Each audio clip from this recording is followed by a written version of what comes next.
시작합시다. 오늘은 조금 더 문장을 기술적으로 뽑아내는 문장 기법 훈련을 조금 더 다루고요. 그리고 문단 쓰기에 대해서도 다룰 건데, 분량상으로는 문장 쓰기에 대한 것들이 좀 많은데, 실제로 오늘 제가 좀 강조해서 중요하게 다루고 싶은 건 문단 쓰기니까요. 문장 쓰기는 여러분이 쫙 설명을 들으시고 일단 이해하는 게 중요하고, 그 다음에 실제로 해보는 거예요. 그래서 이해하고 실제로 해보고요. 문단 쓰기는 오늘 선생님 설명을 좀 잘 들어두세요. 문단을 잘 쓰는 것이 사실 현대인에게 굉장히 필요한 글을 잘 쓰는 능력 중에 하나입니다. 자, 삶을 가꾸는 글쓰기 2주차 한번 들어가 보도록 합시다. 두둥. 자, 문장 뽑아내기 밑에 제가 한글과 한자로 또 뭐라고 써뒀습니다. 문장은 알겠는데요, 선생님. 방적은 뭐예요? 방적은 뭐냐 하면 시를 뽑아내는 걸 방적이라고 해요. 시를 뽑는다? 왜 시를 뽑는다고 해요?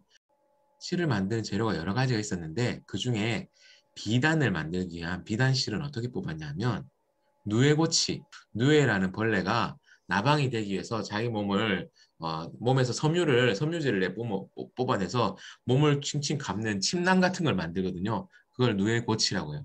그러면 사람들이 잔인해. 그 누에고치를 가지고 와서 그 실을 자기가 추워서 만든 침낭을 이 실을 우리가 좀 써야 되겠어. 실을 두루루루 풀어내는 거야. 그래서 누에고치에서 실을 주주주주주주주 뽑아내서 그 실을 가로 세로로 엮어서 만든 게 비단이었어요. 그래서 오늘은 누에고치에서 실을 줄줄줄줄줄줄 뽑아내듯이 문장을 뽑아내는 것들에 대해서 먼저 다룰 거고요. 자, 첫 번째, 긍정, 부정, 반응, 따단. 학교에서 학점평가, 성적으로 학생을 평가하는 것이 있어야 한다, 없어야 한다. 성적으로 혹은 학점으로 학생을 평가를 하면 안 된다라고 생각하는 친구들은 아니지. 그렇게 생각하지 않더라도 안 되는 이유를 한번 만들어 보세요. 그래서 한 문장으로 써보겠습니다. 시작! 다음으로 넘어가 봅시다. 문장을 뽑아내는 데는 이렇게 긍정, 부정 반응을 활용하는 방법도 있고요. 그래서 다른 것들도 있어요. 그 외에 이번에는 이런 게 있습니다. 단어의 정의를 쓰는 거예요. 자, 이 단어를 사전에 있는 방식으로 정확하게 설명하지 않아도 됩니다. 내 나름대로 한번 해보는 거죠. 제일 처음에 걷다, 걷, 걷다를 한번 정의를 해볼 텐데요. 형식은 이렇게 하는 거예요. 꼭 제가 하는 내용대로 하실 필요 없어요. 걷는다는 것은 양 다리를 부지런히 움직이는 것이다. 저는 이렇게 한번 정의를 해봤어요. 자, 친구들도 걷다를 한번 정의를 해보세요. 단어의 정의 쓰기 설명을 조금 덧붙이면 꼭 이 글쓰기 연습에 있어서는 사전적인 의미, 객관적인 의미, 보편적인 의미를 정의를 내리지 않아도 돼요. 단어에 대한 자신의 생각을 문장으로 쓰시면 되는 거예요. 이제 조금 딱딱한 내용일 수도 있어요. 여기서부터는 선생님 설명을 조금 할게요. 문장을 많이 썼는데 좋은 문장의 조건이 굉장히 많이 있겠지만 제가 대표적인 거 네 가지를 한번 압축을 해봤어요. 압축을 하다 보니까 말이 조금 딱딱할 수 있어요. 근데 딱딱한 말을 자꾸 접해보는 게 여러분의 어휘력도 늘리고 생각하는 힘을 늘리는 거니까요. 조금 딱딱하고 어렵더라도 한번 이해하려고 애를 써보도록 합시다. 좋은 문장의 네 가지 조건을 지금부터 말씀드리겠습니다. 첫 번째, 정확성. 정확성.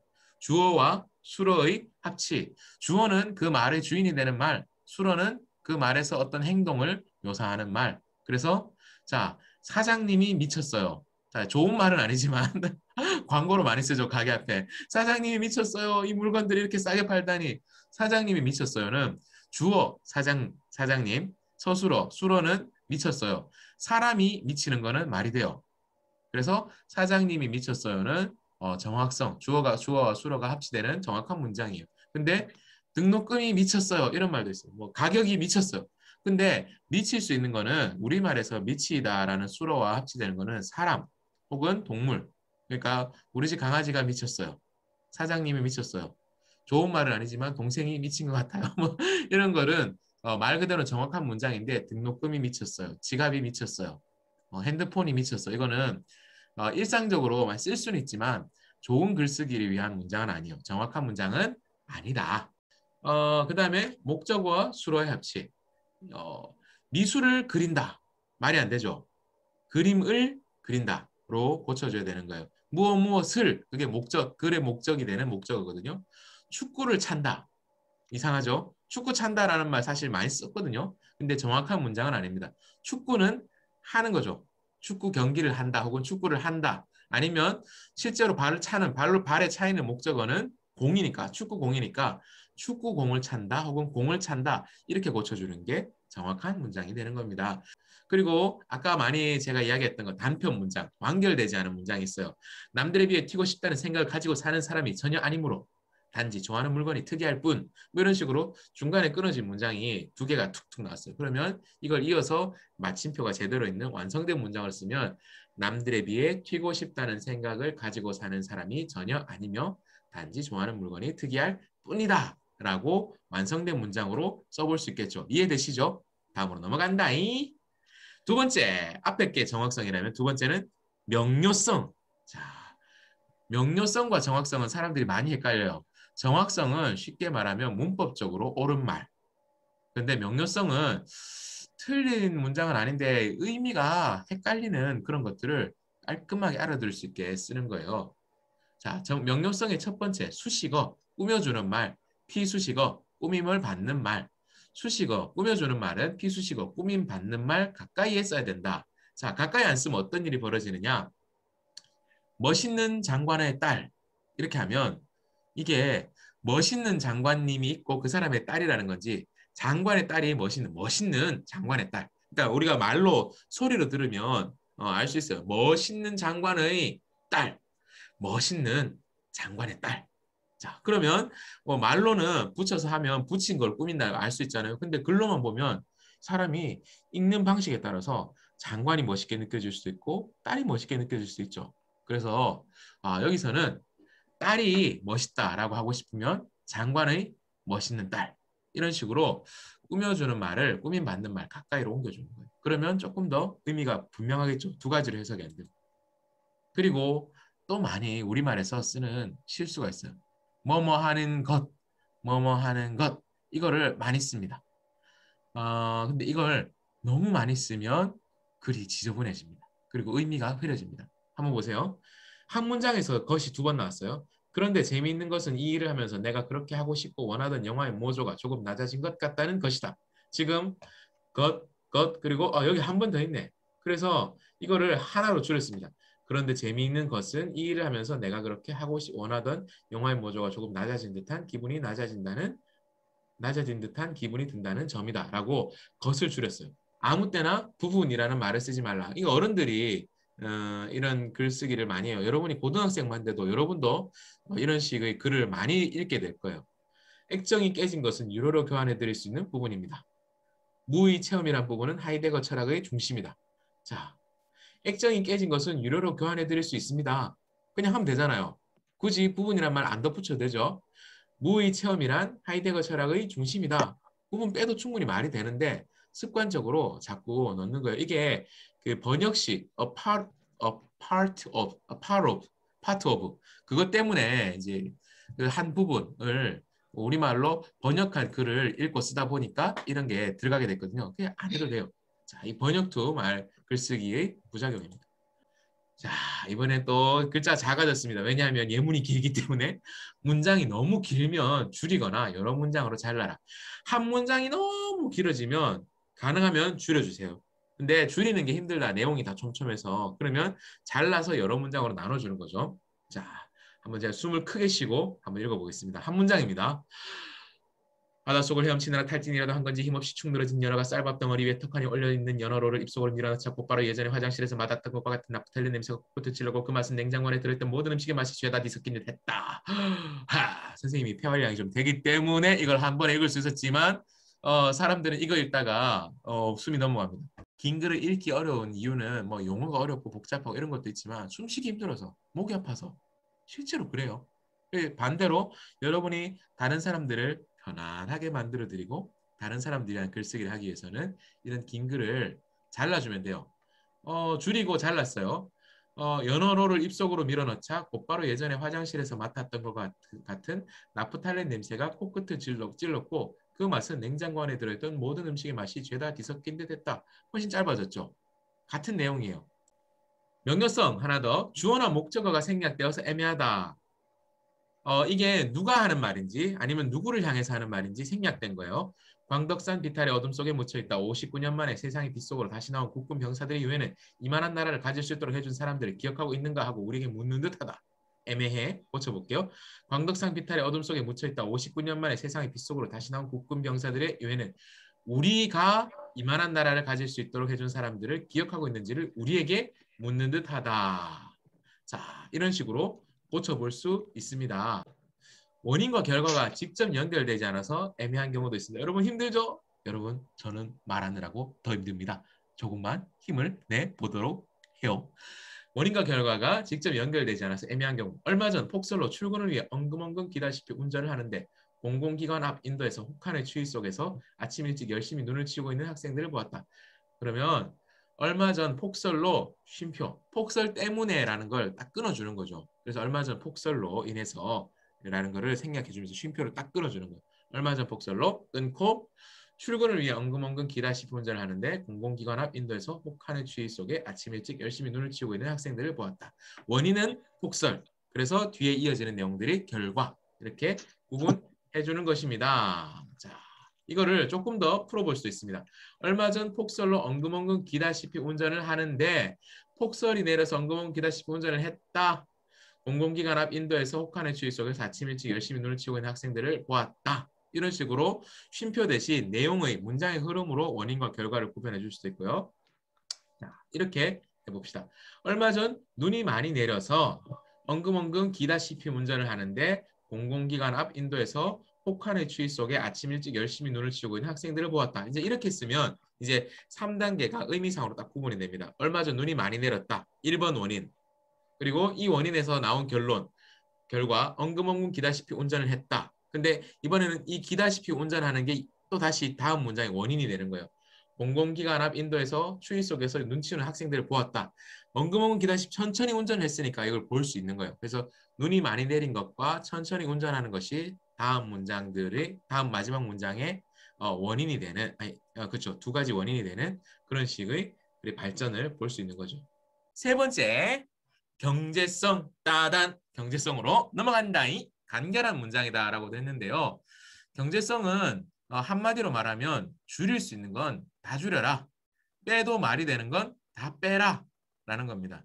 쓸데없이 의미를 덕지덕지 단어들을 덕지덕지 붙여서 문장을 늘려놓는 경우가 있어요. 하고 싶은 말은 간단하게 하면 되는데 자, 그래서 경제성을 해치는 문장들의 예를 몇 가지를 봅시다.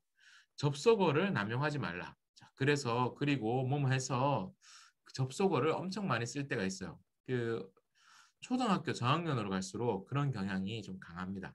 왜 그러냐면 실제로 우리 머릿속에서는 문장과 문장이 뭐뭐 했고 그래서 뭐뭐 했고 그래서 뭐뭐 했고 그래서라는 접속사로 사실 사고의 구조는 흘러가요. 근데 그 접속어를 빼도 그냥 문장과 문장의 내용의 흐름을 보면 아 이게 연결되는구나 알 수 있는 경우들이 있죠. 그럴 때는 빼도 돼요. 근데 초등학교 저학년 친구들을 보면 아직 그런 만큼 인지적인 능력이 충분히 성장하지 않았기 때문에 모든 말을 할 때 자기도 모르게 계속 그래서라는 말을 뒤에 넣곤 한다는 거죠. 사이사이에 넣곤 한다는 거죠. 그래서 글을 읽으면서 여기서는 이거 뭐 접속사 빼도 되겠구나 싶으면 빼세요. 접속어를 빼는 것. 여기도 그리고 그러고 보면 이걸 빼도 충분히 이해가 되거든요. 빼도 말이 되면 빼는 거야. 경제성의 핵심은 지우는 겁니다. 없애도 문장의 의미가 통하면 없애버리세요. 뭐뭐에 있어. 이것도 불필요한 번역투 문장. 가치의 보편성을 입증하는 데 있어 가장 먼저 생각해야 할 점은 가치의 보편성을 입증하기 위해 짧게 줄여서 아까는 것을 적게 쓰라고 했잖아요. 이번에는 의를 적게 쓰자. 학교의 예산의 적정성을 따져보자. 학교 예산의 적정성을 따져보자. 학생인권선언은 학생의 권리의 신장을 위한 문서이다. 학생인권선언은 학생 권리의 신장을 위한 문서이다. 행복의 추구, 행복 추구, 행복을 향한 추구. 의를 빼야 돼요. 항상 빼는 건 아니지만 의를 빼거나 다른 표현으로 바꿔도 되면 많이 빼주는 겁니다. 아까 부분은 영어식 번역의 흔적이라고 했잖아요. A part of. 근데 의는 일본말 번역의 흔적이에요. 일본어 중에 일본 글자 중에 이렇게 쓰는 글자 있어요. 노라고 있습니다. 노. 일본말은 명사와 명사를 다 노로 이어줘요. 그러니까 그 노가 의란 뜻이거든요. 일본식 표현이든 영어식 표현이든 자연스러운 우리말과 어울린다면 그리고 내용을 정확하고 명료하게 표현하는데 도움이 된다면 쓸 수 있어요. 근데 그렇게 안 해도 더 짧고 더 좋게 쓸 수 있는데 습관 때문에 이걸 막 더덕더덕 붙이는 건 반대. 이해되셨죠? 그리고 중복을 피하라. 박연정은 얼굴과 몸매가 아름답다. 그러나 그녀는 미모를 무대에서 뽐내려 하지 않는다. 어, 얼굴과 몸매가 아름답다. 그녀는 미모를 무대에서 뽐내려 하지 않는다. 자, 여기 중복을 피하는 건 뒤에 예문하고 같이 얘기할게요. 여기서는 아름답다. 그녀는 아름다움을 무대에서 뽐내려 하지 않는다. 아름답다, 아름답다 하는 대신에 아름답다 한번 쓰고 미모, 비슷하지만 다른 표현으로 바꿔서 쓴 거예요. 수업에서 차이점을 들었지만 아직 수업이 제대로 진행되지 않은 느낌이 듭니다. 철학 수업을 들은 지 6년째이지만 아직도 철학이 무엇인가에 대해 고민 중입니다. 들었지만, 지만 반복되죠. 그러니까 나중에 여러분이 글을 쓰면 잘 쓰다 보면 이런 게 눈에 들어와서 고민이 돼요. 내가 똑같은 방식으로 똑같은 비슷한 표현을 계속 다시 쓰려고 하니까 좀 글이 좀 안 좋은 것 같아. 좀 다르게 바꿔볼 수 없을까? 그런 고민이 시작되면 여러분이 글쓰기에 눈이 뜨이기 시작한 거예요. 수업에서 차이점을 들었지만 이지만이니까 차이점을 들었지만 6년째인데 라고 다르게 바꿔보는 거죠. 전문성의 핵심은 뭐냐면요. 내가 이 글을 왜 쓰는가 혹은 누구에게 보여주려고 쓰는가와 굉장히 밀접하게 이어져 있습니다. 상황에 맞게 쓰는 게 세련된 거예요. 합니다. 없지요. 좋겠습니다. 자, 이거 왜 바꿨을까요? 선생님한테 만약에 학교에 과제물로 공식적으로 내는 글인데 선생님 이거는 하기 싫어요. 이거는 참 멋없는 것 같아요. 이렇게 하면 공식적인 과제물의 글로는 어울리지 않는 거죠. 그런데 그럴 때는 합니다. 없지요? 좋겠습니다. 라고 딱 다로 이렇게 맞춰주면 훨씬 더 글이 품이 있고 공식적으로 보이는 거예요. 근데 모든 글을 이렇게 쓸 필요 없죠. 엄마에게 보내는 편지에 어머니 용돈이 필요합니다. 이러면 엄마가 뭐지? 협박하는 건가? 용돈 안 주면 신고하겠다는 건가? 그럴 수 있잖아요. 엄마 용돈 필요해요. 엄마에게 보내는 카톡에는 해요라고 하는 게 세련된 거예요. 그런데 학교 과제물이나 아니면 여러분이 나중에 어디 자기소개서 이런 거 쓸 때 뭐뭐 해요, 했어요, 싫어요, 좋아요 이렇게 하면 그거는 세련되지 않은 거죠. 전문성, 세련됨은 누구에게 어떤 목적으로 쓰느냐에 따라 달라질 수 있다. 잊지 마세요. 싫어했고, 지겹고, 지겨웠다. 했고, 지겨웠다.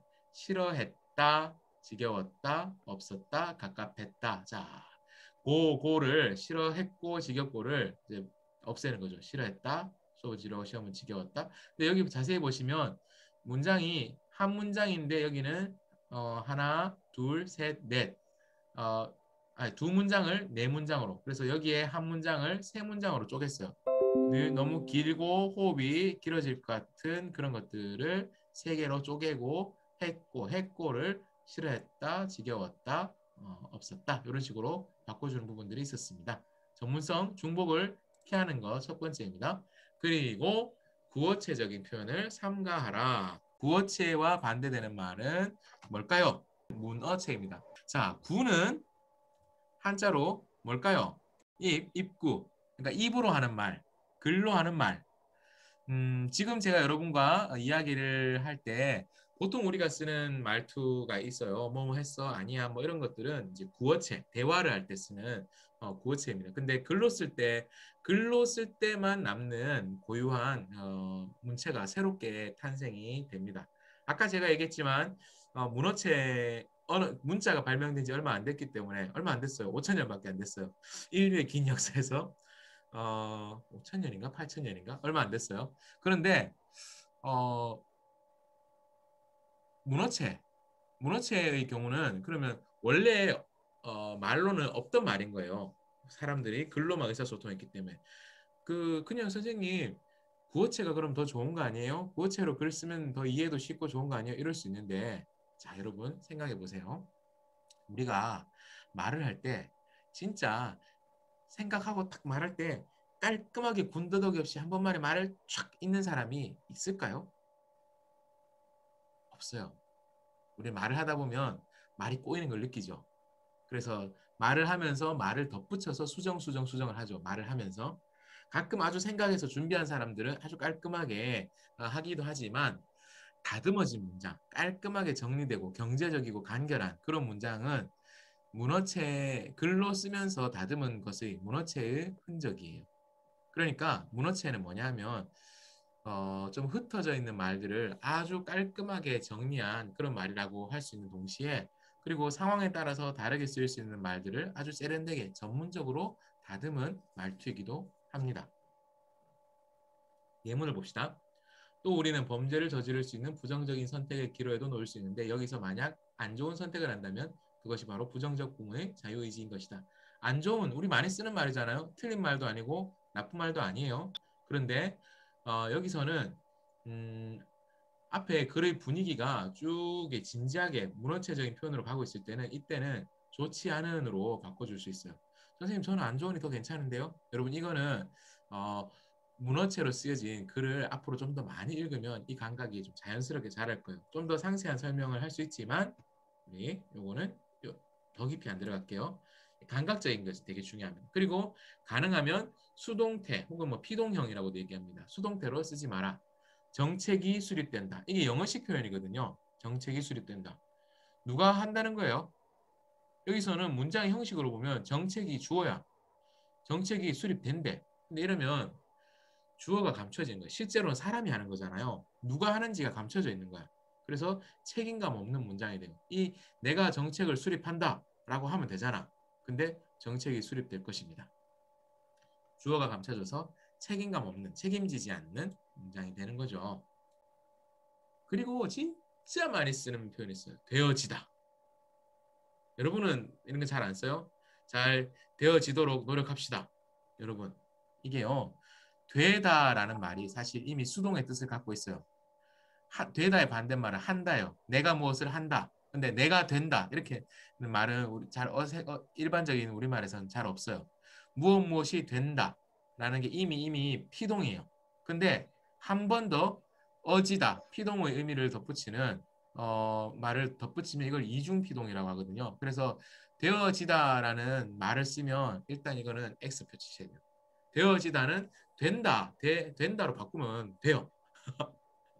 된다라는 말을 쓰면 되는데 자, 되어지다는 된다는 말을 쓰면 되어져요. 그러니까 사람들이 괜히 격식을 갖추려고 예의를 차리려고 아니면 이게 좀 더 있어 보여서 이렇게 쓰는데 이거는 완전히 틀린 말입니다.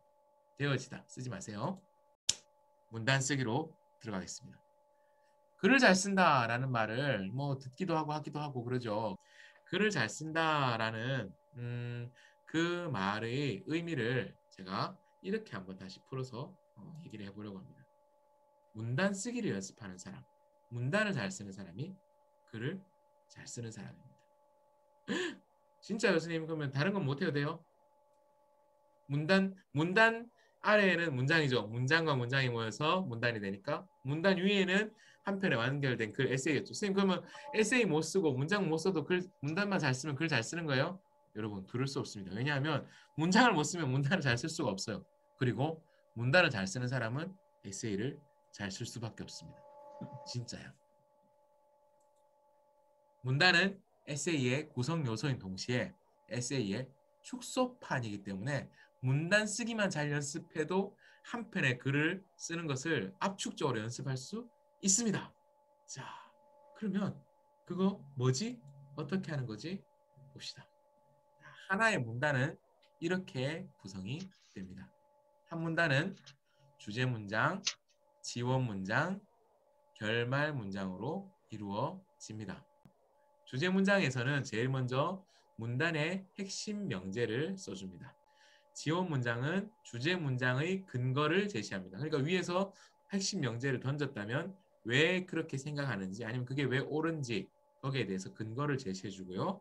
결말 문장에서는 문단을 정리하고 마무리를 해줍니다. 자, 문단은 이렇게 한 문단은 주제, 지원, 결말 문장으로 구성됩니다. 그런데 말입니다. 나중에 다음 주에 보겠지만 에세이, 한 편의 에세이도 이런 식으로 구성이 되어 있습니다. 도입 문단, 전개 문단, 종결 문단으로 구성이 됩니다. 에세이 쓰기에서 먼저 에세이 쓰기에 앞서 문단 쓰기를 잘 연습한 다음에 주제 문장을 하나의 문단으로 뻥 튀기를 하면 도입 문단이 되는 거예요. 지원 문장들을 각각 지원 문장은 여러 개거든요. 각각의 문장들을 한 문단씩으로 뻥뻥뻥 뻥튀기를 하면 전개 문단들이 되는 거예요. 결말 문장 하나를 한 문단으로 뻥튀기 하면 마무리하는 종결 문단이 되는 거예요. 그래서 문단 쓰기 연습을 열심히 하고 문단을 잘 쓰는 친구는 에세이도 잘 쓸 수 있는 거예요. 자, 근데 선생님 문단이 뭐예요? 이런 친구들도 있을 수 있어요. 자, 문은 글이죠. 단은 단위 혹은 단락 끊어지는 거예요. 영어로는 문단을 paragraph이라고 불러요. 그래서 paragraph 이래서 단락이라고도 불러요. 단락 혹은 문단. 자, 이 문단 혹은 단락 이걸 구분하는 가장 쉬운 형태가 있습니다. 여러분이 주변에 있는 책을 아무거나 펼쳐서 보면 시집 같은 게 아니라면 글이 쭉 이어지는데 이상하게 첫 칸이 한 글자 정도 들여 써져 있는 거를 볼 거예요. 그리고 끝나고 그 다음으로 시작될 때 또 첫 칸이 한 글자. 여기 보면 첫 칸만 첫 줄만 한 칸 들어 써 있고 쭉 삶의 방식을 그 다음부터는 분명히 방식을 하고 띄어쓰기 해야 될 것 같은데 안 들었었죠. 앞에 붙였었죠. 이거 뭐냐면 이렇게 붙여 쓴 거 앞부분을 이렇게 빡 채워서 쓴 게 여기가 한 단락, 한 덩어리, 한 문단이라는 거죠.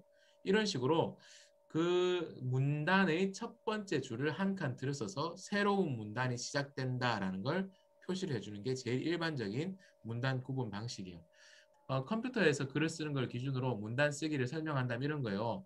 한 문장이 끝나고 다음 문장이 시작할 때 스페이스바를 눌러서 띄어쓰기만 하면 그건 같은 문단이야. 근데 엔터키를 눌러서 다음 줄로 넘어가 버려서 새로운 문단이 시작된다. 그러면 엔터키를 눌렀으면 한 문단이 끝났고 새로운 문단이 시작되는 거죠. 그래서 제일 일반적인 방식은 처음에 문단 첫 줄을 한 글자 정도 혹은 뭐 구별을 시원하게 하려고 한 두세 글자만큼 쑥 넣기도 해요. 그래서 첫 줄을 한 글자 정도 들여 쓴다라고 해서 들여쓰기 방식으로 설명하기도 하고요. 근데 요즘 컴퓨터에서 인터넷 게시물 같은 경우에는 컴퓨터에서 글 쓸 때는 이렇게 하는 거예요. 첫 문단에 첫 줄만 한 글자 정도 들여 쓰는 거죠. 근데 인터넷 게시물 보면 여기 보면 제가 어떤 대학교 홈페이지 제가 수업 나왔던 대학교 홈페이지에 학교 소개인데요. 여기서 들어쓰지 않았어요. 첫 칸을. 들어쓰지 않고 이렇게 쭉 쓰고는 여기 한 줄을 띄웠어. 맞죠? 한 줄 띄우고 인터넷에 이런 거 자주 보죠. 그러니까 한 띄우기 전에는 문장과 문장들이 다 모여 있어. 그래서 이런 식으로도 문단 구분을 인터넷 글쓰기에서는 합니다. 이런 거를 블록 방식이라고 하는데 그냥 뭐 알고만 계세요. 용어는 몰라도 됩니다. 이런 식으로 구분할 수 있어요. 그러니까 붙여서 보통 책이나 손으로 글 쓸 때는 문단과 문단 사이 간격이 다 이제 글 문장과 문장 간격처럼 다 일정하게 붙어 있는데 구별하기 위해서 문단의 첫 줄을 들여 쓴다. 근데 이 인터넷에서 첫 줄 들여쓰기가 구별이 잘 안 되고 구현하기가 힘들 때는 아예 문단과 문단 사이에 한 줄을 띄워서 문단을 구분해주는 방식도 있다. 근데 두 가지를 섞어서 쓰면 안 됩니다. 둘 중에 하나만 쓰시면 돼요. 그래서 이런 식으로 원래는 딱 연습을 하는 거야. 정보를 주는 문단을 한번 작성해봐라. 라고 해서 어, 종이컵, 종이컵에 대한 정보를 주는 문장을 해서 5문장으로 하는 거죠. 주제 문장 하나 쓰고 근거 문장을 하나, 둘, 셋 쓰고 결말 문장에서 5문장으로 한 단락을 쓰라. 뭐 이렇게 할 수 있어요. 당신에게 일어난 어떤 것에 대해 5에서 10문장으로 쓰라. 라고 할 수 있습니다. 그래서 논쟁 중인 문제, 예를 들어서 초중고등학교의 온라인 개학, 이거 온라인 수업하는 거 좋은 건가 나쁜 것인가? 여러분 나름대로 입장이 있을 수 있잖아요. 근데 온라인 계약은 옳다, 온라인 계약은 나쁘다라고 쓰는 게 아니라 온라인 계약에 대해서 옳고 그르다라는 양쪽의 의견이 있다. 옳다라고 생각하는 사람들은 이런 장점이 있다. 나쁘다고 생각하는 사람들은 이런 나쁘다고 생각한다. 그래서 양쪽의 입장이 이렇다라고 소개하는 분석하는 공정하게 분석하는 문단을 쓸 수도 있습니다. 현재 논쟁 중인 문제에 대해서 당신의 의견을 적극적으로 주장하고 독자를 설득하는 문단을 6개에서 12개의 문장으로 쓰시라. 예문처럼 주제 문장, 근거 문장, 결말 문장을 배치해야 합니다. 사람의 성격을 묘사하는 문단을 쓸 수도 있어요. 그러니까 그 사람의 성격을 한마디로 앞에 딱 쓰고 성격이 왜 그런지 실제로 그 성격이 어떤 면에서 보이는지를 쭉 풀어서 해주는 성품을 묘사하는 문단을 뒤에서 쓸 수 있는 거죠. 이거 제 설명을 여러분 들었잖아요. 오늘 설명 들었다고 저절로 잘 쓸 수 없어요. 연습을 안 하면 쓸 수가 없어요. 연습하지 않으면 잘 할 수가 없습니다. 자, 문단의 세 요소, 아까 거칠게 크게 살펴본 세 부분을 조금 더 자세하게 봅시다. 에세이로는 도입, 전개, 종결, 문단에서는 주제, 지원, 결말 문장. 그래서 주제 문장, 핵심 명제, 지원 문장은 근거, 결말 문장은 정리와 마무리라고 했잖아요.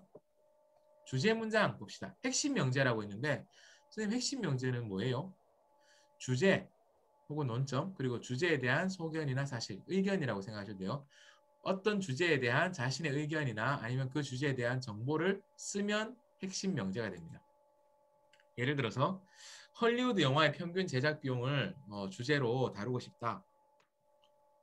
근데 주제에 관한 사실이 3천에서 5천만 달러 정도 된다라고 하면 주제 문장, 즉 핵심 명제는 주제와 이 사실을 합치는 거예요. 헐리우드 영화의 평균 제작 비용은 3천만 달러에서 5천만 달러 사이이다. 이렇게 하면 완결된 핵심 명제가 되는 주제 문장이 딱 완성되는 거죠. 예문을 또 봅시다. 블랙핑크. 주제는 블랙핑크예요. 주제에 관한 소견, 저의 의견. 끝내주는 그룹이다. 그러면 주제 문장은 뭐가 되겠습니까? 블랙핑크는 끝내주는 그룹이다. 마지막처럼 마지막처럼 마지막 밤인 것처럼 이런 거 하면 제가 여러분한테 미안합니다. 되겠죠? 미안합니다. 어쨌든 블랙핑크는 끝내주는 그룹이다 라고 하면 이게 핵심 명제가 되는 거예요. 자, 그러면 이렇게 쓴 주제 문장 이게 아이디어는 아이디어인데 다른 문장들을 통제해주는 통제 아이디어가 됩니다. 여러분 요거는 이해하려고만 노력하세요. 큰 흐름을 일단 기억하는 게 중요합니다. 자, 핵심 명제로 경쟁이 심한 운동은 청소년에게 좋지 않다라고 썼습니다. 그러면 이게 핵심 명제가 있으면 자, 주제 문장 그런 운동은 청소년의 육체 성장과 정신 건강에 좋지 않다로 바꿔서 다시 옮겨서 쓸 수 있는 거예요. 핵심 명제를 그대로 주제 문장으로 쓸 수도 있지만 핵심 명제를 다듬어서 주제 문장으로 쓸 수도 있습니다. 그래서 이 주제 문장이 글 전체의 핵심 명제를 지원해주고 핵심 명제는 주제 문장을 통제합니다. 자, 이번에는 지원 문장으로 넘어가 봅시다. 주제 문장으로 개는 인간과 오랫동안 중요한 관계를 맺어왔다. 그런 주제 문장을 문단의 첫 문장에서 썼습니다. 그러면 개와 인간의 관계가 얼마나 오랫동안 계속됐는지를 써줘야 되잖아요. 그래서 동굴벽화의 사냥 그림에 개가 나타난다. 개가 인간을 경비하는 역할을 담당해왔다. 이런 것들을 쓰면 이 문장들은 위의 주제 문장을 지원해주죠. 맞죠? 근데 지원 문장, 그 주제 문장 이어지는 문장들이 동굴벽화, 개가 인간을 경비하고 그리고 고양이와 인간도 오랫동안 함께 지내왔다. 이런 문장이 딱 들어있다. 그러면 고양이 이야기는 주제 문장을 지원하는 게 아니죠. 그러니까 그거는 좋은 지원 문장이 아닌 겁니다. 자, 결말 문장. 문단을 정리하고 마무리해주는 결말 문장에 대해서 이야기를 해봅시다. 결말 문장. 문단의 주제를 다시 말하는 것. 이게 결말 문장의 되게 중요한 역할 중에 하나입니다. 다시 말하면 결말에서 주제를 다시 말하면 다시 말한다 했으니까 처음에 말하는 게 있었겠죠. 어디서 말했어요? 원래 말한 건? 주제 문장에서 도입 문장에서 말한 거죠. 그래서 주제 문장에서 한 번 말한 걸 다시 말하면 이게 어떤 형식이 됩니까? 아까 말했던 용어로 빌리면 양괄식. 그죠? 문단의 주제를 다시 말하면 양괄식 글쓰기가 되는 거죠. 그리고 혹은 주제를 단순히 다시 되풀이하지 않고 주제에 대한 이야기를 쭉 하면서 앞으로 이것이 어떻게 변할 것이다라는 예측이나 제안 혹은 자신의 의견을 제공하면서 문장을 마무리하는데요. 결말 문장에서 주제를 다시 말한다고 해가지고 주제 문장에 썼던 걸 그대로 복사 붙여넣기 하면 안 됩니다. 단순하게 반복하는 게 아니라 다른 방식으로 아까 우리가 글쓰기의 세련됨을 위해서 중복을 피해야 된다라고 했죠. 단순히 반복하는 것이 아니라 자신의 표현으로 다시 바꾸어서 써줘야 됩니다.